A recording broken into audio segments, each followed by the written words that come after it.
A advogada Viviane Barsi de Moraes, esposa do ministro do Supremo Tribunal Federal Alexandre de Moraes, aí a foto do casal, enviou diretamente ao banqueiro Daniel Vorcaro, ex-controlador do Master, uma minuta de contrato de honorários no valor de 129 milhões de reais.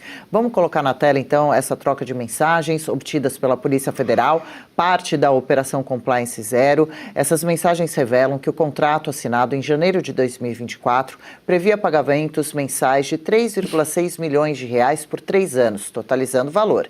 O escritório da advogada afirma que a consultoria focou na revisão de programas de compliance e políticas internas.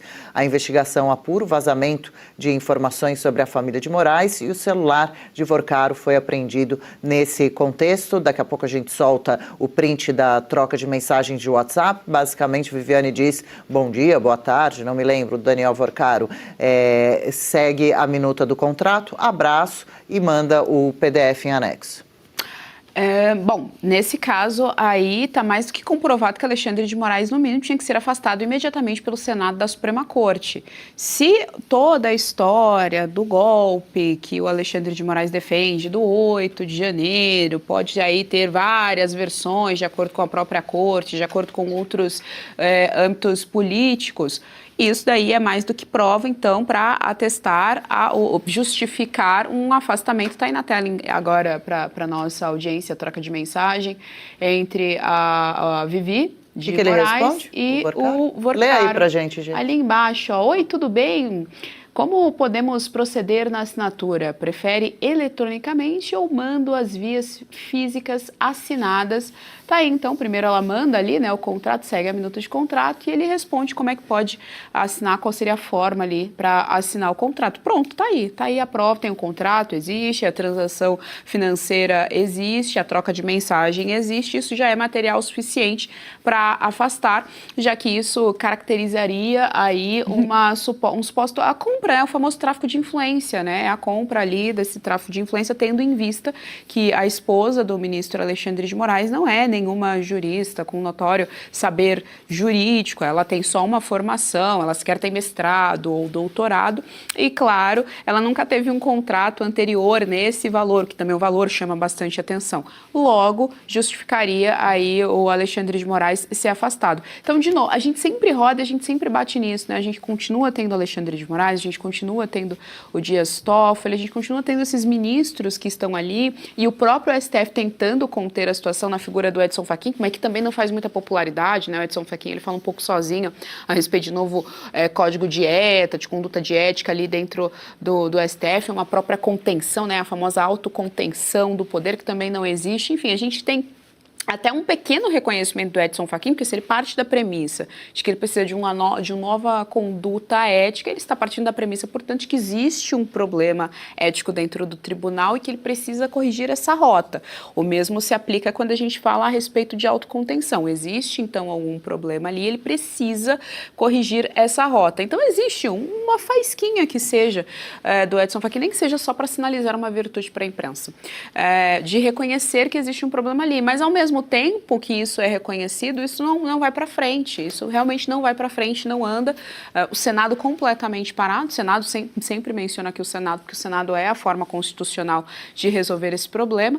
O Senado completamente parado, praticamente de férias, né, por conta aí de Copa, por conta, enfim, de São João, de uma série de coisas que eles estão vivendo nesse momento, e a gente continua tendo esse problema. Então a pergunta que fica é: o que mais precisa vir à tona, seja relacionado ao Banco Master, seja relacionada aos presos políticos do 8 de janeiro, seja relacionada a gabinetes paralelos do Alexandre de Moraes, seja relacionado ao Taiaiá do Dias Toffoli, enfim, o que mais precisa? E a gente precisa colocar também o Nunes Marques, né, que o filho dele é o prodígio, né? Nem o Robin do Batman é tão prodígio assim, o Kevin, 25 anos com um contrato, o Batman ficou com inveja daquele contrato do Robin, maravilhoso, um rapaz de 25 anos também envolvido aí do Banco Master. Então, quer dizer, a gente tem no mínimo 3 nomes claramente mencionados de ministros ministros do STF com o envolvimento do Banco Master. Então, de verdade, a pergunta que o brasileiro atento, o brasileiro que está acordado a essa situação, a essa conjuntura política do nosso país, a pergunta que ele se faz diariamente é: o que mais realmente falta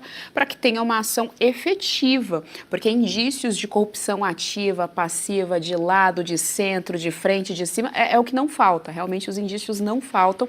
Então, realmente a pergunta é: o que mais está faltando para a ação efetiva? Algumas respostas deveriam ser imediatas e os brasileiros cobram, seria o mínimo. Paula Camacho, Thiago Miranda já foi detido imediatamente, Moraes já foi afastado do cargo, e Dias Toffoli, e Nunes Marques, e Ciro Nogueira. Não, porque eles não são de direita, né? Eles não fizeram atos antidemocráticos na internet, eles não falaram mal de personalidades da política, eles só fizeram esse escândalo vergonhoso mundial, porque, gente, vamos lá, se esse país fosse sério, porque não é um país sério, com um país que tem Alexandre de Moraes ainda na Suprema Corte deste país, ele não é um país não pode ser considerado sério. Olha a vergonha que nós estamos passando. Vamos relembrar um pouco o que é a figura de Alexandre de Moraes para chegar neste ponto de contrato da sua esposa de 129 milhões. Desde 2019, ele abriu aquele inquérito das fake news, que dura aí quase 8 anos, de ofício, sem nenhum objeto, simplesmente colocando todo mundo que ele não gostava, todo mundo que ele gostaria de investigar lá dentro, e lá manteve. Não tem nenhuma condenação, mas tem diversas punições.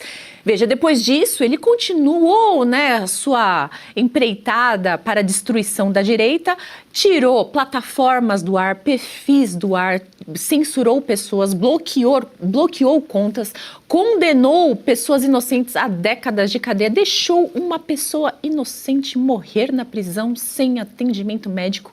E depois de tudo isso, depois de todos esses escândalos que nós estamos acompanhando, chegamos agora no Banco Master. Esse mesmo juiz que vem fazendo tudo isso no decorrer de todos esses anos, agora descobrimos que a sua esposa tem um contrato de 129 milhões para fazer um manual de compliance. Olha só, o manual de compliance mais caro do mundo.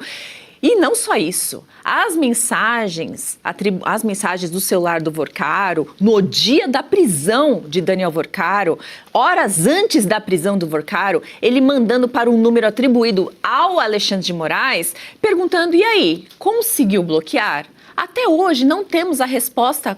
O que tem nesse manual de compliance para ser tão caro assim? Por que a senhora Viviane Barsi de Moraes foi contratada, sendo que ela não prestou nenhum serviço, aparentemente, além do manual? Por que um contrato tão pomposo assim? O que tentou bloquear? São questões muito importantes, porque este senhor, Alexandre de Moraes, ele realmente interferiu na vida de milhares de brasileiros. Ele interferiu ali indiretamente na liberdade de expressão, na liberdade de diversas pessoas que ainda estão presas até hoje. Ou seja, não só as decisões que ele tomou no decorrer de todos esses anos, que são questionáveis, mas agora também ele não se dá nem ao trabalho de responder uma coisa esdrúxula como essa. Como é que a esposa dele tem um contrato de 129 milhões? Agora vocês imaginam, junto disso tudo, Itália, Espanha, Estados Unidos, Argentina, todos esses países dando as costas para Alexandre de Moraes, falando que ele não é um juiz justo. Olha o ponto que nós chegamos. E diante de tudo isso, o nosso Senado continua dormindo em berço esplêndido. Ludmila Lins Grilo, queremos também te ouvir sobre essa troca de mensagens, essa ligação entre Viviane e Vorcaro, seja honesto ou não, imediatamente já contamina Alexandre de Moraes como ministro da Corte, sendo que o escândalo está sendo investigado pelo Supremo Tribunal Federal, Supremo, mesmo que com a relatoria nas mãos de André Mendonça? Então, essa conversa que veio à tona agora da Vivi Barsi direto com o Vorcaro, eles falando diretamente um com o outro via WhatsApp, esse aí é um elemento que a gente ainda não tinha. O que a gente já tinha? A gente já sabia do contrato de 129 milhões, em que 80 milhões chegaram efetivamente a serem pagos, mas a gente não sabia exatamente quem negociou, se ele se falava, e agora veio essa informação extra. Porque a Vivi, ela nunca negou esse contrato e ela nem poderia negar. E o Alexandre de Moraes, muito menos, ele nunca nem tocou nesse assunto, ele finge que não existe, assim como todos os demais do STF. Ninguém nunca negou a existência desse contrato e nem os pagamentos. Agora veio esse WhatsApp, esse print de WhatsApp. E o que a gente pode extrair dali? Esse print é o fato novo, é o que a gente não tinha ainda. E o que dá para extrair dali? Primeira coisa, que a Vivi tinha algum contato pessoal com o Vorcaro. Agora, o que me chamou a atenção nessa mensagem foi que ele respondeu 5 dias depois a mensagem dela, falando, né, perguntando lá como que seria, ela enviando o contrato e tal, e ele vai e pergunta, como é que a gente pode proceder aqui na assinatura? Vai ser assinatura física? Vai ser assinatura eletrônica? Como é que a gente vai proceder? Então esse fato dele responder 5 dias depois, para mim me dá aquele cheirinho ali de que ele era o superior da relação, de que ele poderia deixar as pessoas esperando e que, portanto, ela tinha que se sujeitar e, consequentemente, o Alexandre de Moraes estava sujeito ao Vorcaro e não o contrário, que é algo muito, muito bizarro. Outra coisa, o Moraes ele nunca se deu por impedido.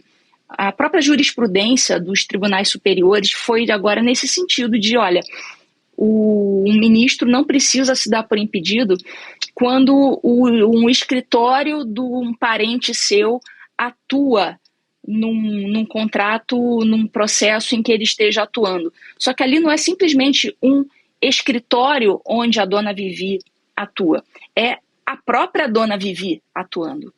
Então isso chama muita atenção e como que esse sujeito permanece no cargo diante de um escândalo dessa magnitude e com a cooperação, com a tolerância, ou no mínimo a omissão de todos os demais. Esse sujeito já era para, no mínimo, ter sido afastado preventivamente do cargo dele. Ele não pode ficar num cargo onde ele tem ali uma condição de apagar provas, de coagir testemunhas. Ele pode coagir quem ele quiser, ele está no cargo de ministro do Supremo Tribunal Federal, não é um cargo qualquer.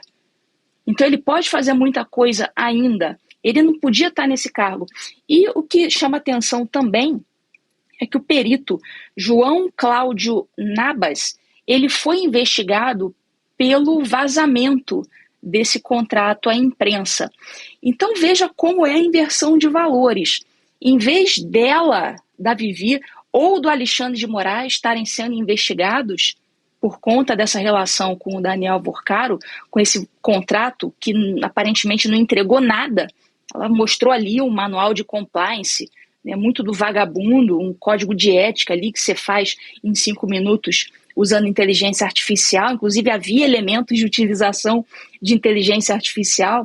Então ela não entregou nada em contrapartida a esse dinheiro que ela recebeu.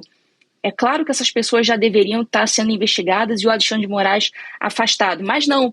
Quem está sendo investigado é o tal do perito que supostamente entregou esse contrato para a imprensa. Então é tudo assim, é tudo muito, tudo uma inversão de valores em tudo que permeia o Alexandre de Moraes. É sempre ele ao certo e todas as outras pessoas estão erradas. Então, temos aí uma mensagem direta dela para ele respondendo 5 dias depois, mostrando que ele é o superior da relação e não ela.